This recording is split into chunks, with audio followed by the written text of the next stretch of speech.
بسم اللہ الرحمن الرحیم۔ السلام علیکم ورحمۃ اللہ وبرکاتہ۔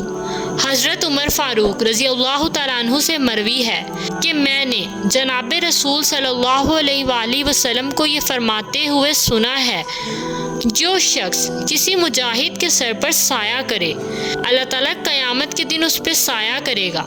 جو شخص مجاہد کے لیے سامان جہاد مہیا کرے یہاں تک کہ وہ اپنے پاؤں پر کھڑا ہو جائے تو اس کے لیے اس مجاہد کے برابر اجر لکھا جاتا رہے گا جب تک کہ وہ فوت نہ ہو جائے۔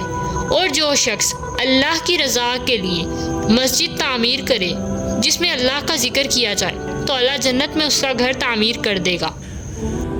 حضرت عطا بن فروخ رضی اللہ تعالیٰ عنہ کہتے ہیں کہ ایک مرتبہ حضرت عثمان رضی اللہ تعالیٰ عنہ نے ایک شخص سے کوئی زمین خرید لی، لیکن جب اس کی طرف سے تاخیر ہوئی تو انہوں نے اس سے ملاقات کی اور اس سے فرمایا کہ تم اپنی رقم پر قبضہ کیوں نہیں کرتے؟ اس نے کہا کہ آپ نے مجھے دھوکہ دیا، میں جس آدمی سے بھی ملتا ہوں وہ مجھے ملامت کرتا ہے۔ انہوں نے فرمایا کہ کیا تم صرف اس وجہ سے رکے ہوئے ہو؟ اس نے اس بات میں جواب دیا، فرمایا پھر اپنی زمین اور پیسوں میں سے کسی ایک کو ترجیح دے لو۔